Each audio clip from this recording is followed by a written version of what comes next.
Hello weirdos, welcome back to my channel. My name is EmmaAbe and today we are going to be doing our March book reading, my March wrap up. So what did I read in March of I cannot speak today. What the frick is wrong with me? In the month of March. Originally today I was planning on doing my rankings for the BookTube prize, but I'm terrified to make that video because of my some of my spicy opinions. And so I decided instead I was going to do this one because I'm a coward. The first book that I finished in the month of March, which I honestly kind of forgot about. I was like, wait, I thought I already talked about that book. But that was for a different video. And that is Oku, The Inner Chambers. This is volume 1. This is by Fumi Yoshigama. So this is the first book in a manga series. And the conceit of this manga series is that there was a virus, a plague, that wiped out a good 70 to 90% of all of the men.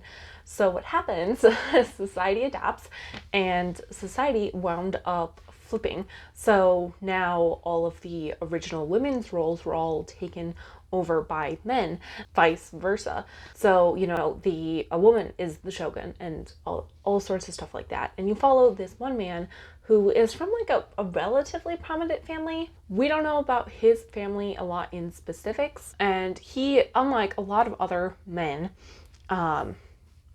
he is giving away his seed for free, relatively.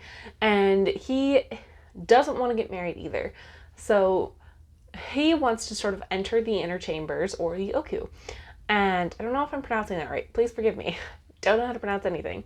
And he rises in ranks. I don't want to spoil a lot of it, but he gets it good with like the shogun, basically. And yeah, I just kind of felt like it ended relatively like abruptly. Maybe that's because like I don't read a whole ton of manga. Like I do like manga. It's not something that I regularly put into my reading diet. I don't know how compelled I am to continue with the rest of the manga series. It's all like short. So in that way, it's not like, you know, it's low risk, high reward type situation. But I just don't know if I want to invest that time. Let me know, have any of you guys read Oku in the Hidden Chambers, that series, and if you would recommend it. I wound up reading it because it was a rec from the Storygraph, and I couldn't find like a copy of it anywheres, but I was really lucky because the library by my university had one, so yay. Anyway, next book is Cinderella is Dead. This is by Caitlin Barron, and this is not necessarily a Cinderella retelling, but it involves the story of Cinderella. So there is a society that is very, very patriarchal. All women are required to attend this ball where they will be matched up by husbands. And in the society, they revere Cinderella as this like what to aspire for as like a mythic figure almost. And as you follow this main character and you figure out that this society is not quite all it's cracked up to be, yeah, it unravels. Also, this book is gay. The main character is gay and she's in love with this other woman, and who are both kind of like trapped in this impossible situation. So I thought that was a really interesting like experience of reading about how queerness would work in this society. And we hear both about what it is like for a man and what it is like for a woman, which I really appreciated. I don't want to spoil anything about this book for you. I didn't like love it, but I thought it was still good and I like enjoyed it. I think part of like the disconnect that I felt a little bit with this book is with the main character herself. I liked how sassy she was. I liked how much that she pushed back. However, I felt like it was kind of like there was a mismatch in the way that she was able to push back and the society around her. So like it just felt like it was like night and day. It felt like it was very different. Whereas I think it would have been a little bit more believable if like her mother had more rebellious spirit in her than we are led to believe the mother does. The mother is a very much like, daughter, you got to fall in line. You have to follow the rules of the society, and is actually very much against her daughter doing a lot of the rebellious things that she does. And I think it would feel less out of place if her mom was a little bit more encouraging of those things in her daughter, or if we learned that the mother herself was a little bit more rebellious. But other than that, there are twisty and turny things that are intense in this book, and I enjoyed it. Yeah, and that's this one. The next book that I read, Stranger in Shogun City. This is by Amy Stanley. This is a Japanese woman in her world, and this follows a young woman. It follows a lot of her life through all of her different marriages. She gets married multiple times in this, and her like journey to go live in Edo. And I think what I appreciated a lot about this book is the amount of time that the author took to break down like cultural things, like how marriage was viewed. Like she talks about how marriage is very much like a contract and you can divorce very easily, which is a fairly foreign concept to, not that divorce is a foreign concept, but that in the 1800s, like a woman could divorce so easily is a very foreign concept to people who study a lot of like Western history and a lot of European history, where getting a divorce was hell, and oftentimes you couldn't, or the man had to ask for it, all of this stuff. And it was just very different for Tsuruno, the main woman in the story. I really enjoyed it. I thought it was interesting, and I thought it was a really interesting snapshot about what it was like to be a woman in Japan, but also to be a rebellious woman in Japan, and to defy social like constrictures. That's not a word. Defy social expectations. There we go. Yeah, I highly enjoyed it. So yeah. The next book that I read is The Book of Hope. This is by Jane Goodall and Douglas Abrams. I'm not really sure how to feel about this book because, like, I don't know, it felt a little bit like, I don't know, like, cash grabby is not necessarily the right word, but it felt a little bit like unnecessary. That being said, I did enjoy it. I did like enjoy hearing about Jane Goodall's like opinions about like climate change and all of this other stuff. I just don't necessarily see the necessity in this book. And I think I also saw something like on Disney Plus, there's like a nature documentary that kind of was along the same lines as this book.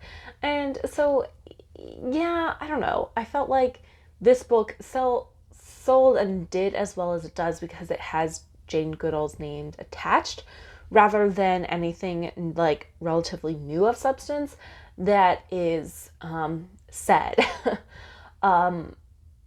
That being said, I did think it was like a pretty good book. Like I didn't like hate reading it.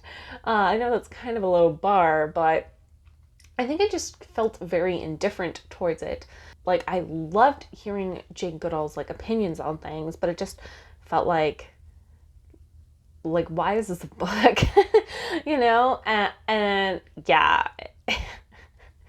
I feel like that is kind of silly, but I don't really know how else to describe my feelings. Yeah, it is a conversation, so you do get both writers. So like Douglas Adams is interviewing Jane Goodall for this, and it's like basically a transcript of their interviews with like added details about like where they were and like what they were doing, and not like the most terrible thing that I've read this month, because we're getting to that eventually, maybe.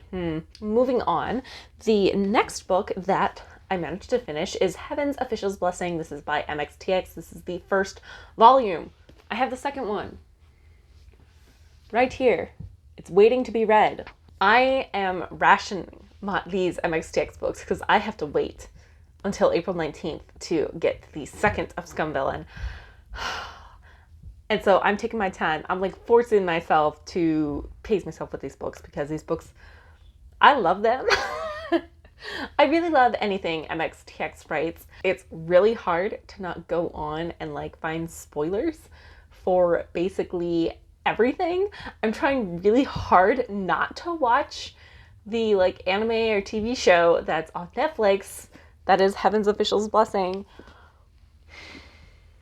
because I know I will get sucked in and sunk down the rabbit hole so fast. So what is this book about? You have this heavenly official who has a really good heart, but no one likes him, which I think is very funny. At least nobody in the heavenly courts like him. And that is Xielan. And so he is sent down to the earth to solve all of these disturbances that are happening. Like, for instance, there's all of these brides that are being kidnapped and murdered, and they don't know what the fuck is happening. And none of the other heavens officials want to fucking deal with it. So they're like, hey, you guy we don't like, go deal with this. He goes on many other adventures. He has 2 companions. I forget their names right now, but I totally ship. I'm like, you have the kind of haters to lovers energy, and yeah. And so anyway, along the way, he meets this young man named San Lang, who is very sexy. And he's also hearing all of these rumors about this demon named Hua Chang that everybody is telling Xielan to stay the fuck away from because he's a bad dude. And all I'm going to say is that San Lang has some questionable things about him that Xielan is like, you're sus, bro, but I like you. Anyway, yeah, so I can't wait to get to the next book in this series. Like I said, it's right there. It's right there. And by the end of this book, at least we know what's up. We know what's up with San Lang. Yeah, I can't wait to get to the next one. Okay. The next book that I read is Diary of a Young Naturalist by Dora McAulty. And I cannot talk about this because I read it for the BookTube prize. I technically can because it's over, but that video is coming out next week, hopefully. And I can't say much about this next book that I read. It's The Enlightenment by Richie Robertson, but let me just say, that's all you're gonna get. I'm sorry. Okay, so the next book is Unnatural Selection. This is by Mara Riedenstahl. Cannot pronounce that. And this is a little bit different that I was expecting.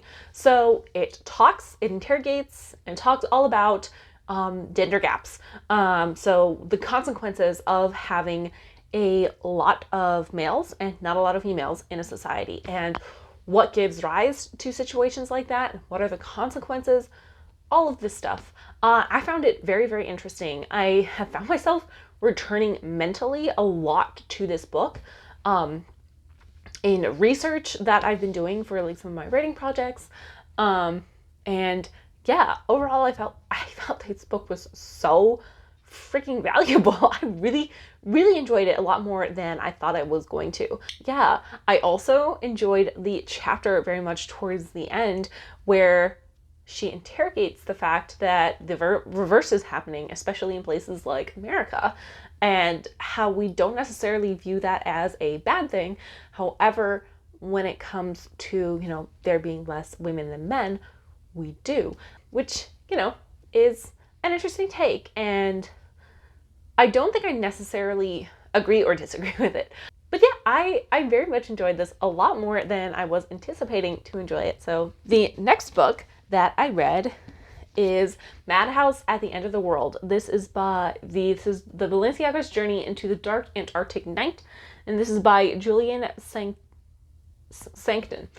I don't know what it is about Arctic survival stories that I just find so freaking incredibly compelling. Yeah, so I really liked this. I don't know what it is about men slowly going batshit crazy on a boat that I find very interesting. This one isn't as life devastating as some of the other Arctic stories, especially ones that are very popular, like the Arctic explorations with Franklin. But I still found this very compelling. I really enjoyed it. Very glad that I read it. Okay. The next book is Fuzz, When Nature Breaks the Law. This is by Mary Roach, and I can't talk about this one either because of BookTube prize shenaniganery. The next book that I read is Sense and Sensibility by Jane Austen. And for years, I maintained that this was my favorite Jane Austen book because I hadn't read it in like years. And that is just not to say that I do not enjoy it. I did still enjoy it. The freaking betrayals in this, I was like, fuck you, like, I'm gonna drop kick you. You know, I just don't think that I was like in like the right headspace to enjoy it or to pay close enough attention to where I could keep track of everything that was going on. Yeah. So I don't want to say it's been dethroned as my favorite, but maybe it's just because I like buy Pride and Prejudice. But I've read Pride and Prejudice more often than I have Sense and Sensibility. So I'm more familiar with the story of Pride and Prejudice. So when I go back to reading Pride and Prejudice, I kind of don't need to pay attention as much. Where this is the first time that I've read Sense and Sensibility since I like read it like a bazillion years ago.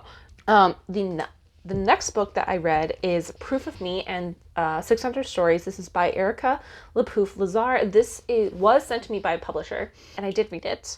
It was not my favorite, but it also like wasn't atrocious in any way. I just didn't like connect with like a lot of the characters, and I wanted a tad bit more cohesion between the stories. Like there would be stories where you would be following like a family and all these different members of the family. I felt like those were the most engaging stories for me personally. You get to learn more about like the whole unit as a like the whole family as a like unit, and I don't think that that was pulled off throughout the entire book. And like the title short story Proof of Me is part of like that like section of books. Yeah, so I don't think it's horrible. Like the writing itself was like very, very interesting, and it's very, very evocative of that small town rural life. And maybe it's just because I'm not really from a super small town and I'm not from a rural area that it was a little bit harder for me to connect to these things. It was like, okay, I didn't hate it, but like I also didn't love it either. That's kind of like where I stand on this one. The next book that I read is The Final Girl Support Group. This is by Grady Hendrix. I don't know how to feel about this one because it is a ode to like slasher movies, and I've really only watched Scream in those genres. So it's not really like a genre in general that I am super familiar with. So I think that kind of like barred my entry to enjoyment for this. And the reason that I'm reading this because it won the horror for the Goodreads Choice Awards. I think a thing that I feel is if you are having like a mystery as kind of like a whodunit, who's targeting all of these people, you kind of want to introduce all of the possible players like towards the beginning. So we can kind of start getting an idea of like who are all of these people that could possibly have targeted these like women. And we're really, by the time the violence starts happening in this, we are really only introduced to our main cast of women and their therapist. And that's pretty much it. And so when you're trying to like put together like who could have done X, Y, or Z, it doesn't really like, it kind of falls apart in that aspect because like we don't have all the facts. We don't know who all of the players are, and we're constantly being introduced to new characters like throughout the entire book. And that I found to be kind of irritating. I did like how they didn't just dump all of the girls' backstories into the story. It was all kind of given gradually as they became like relevant plot-wise. So I don't really know how to feel about this book. I felt like it was written very well.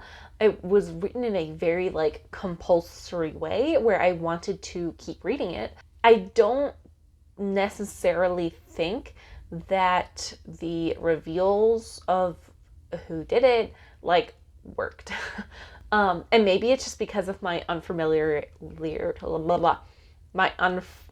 the fact that I'm not familiar with the genre, that is my barrier. So the very last book I can also not talk about, but it is On Animals by Susan Orlean. And again, wait for the video to come out next week on all of my thoughts about the books for the BookTube prize. So there you go. There is my wrap up for the month of March. Let me know what is a awesome book that you read in the month of March. And if you liked any of the books that I read, let me know in the comments down below, and have a wonderful rest of your day. Goodbye.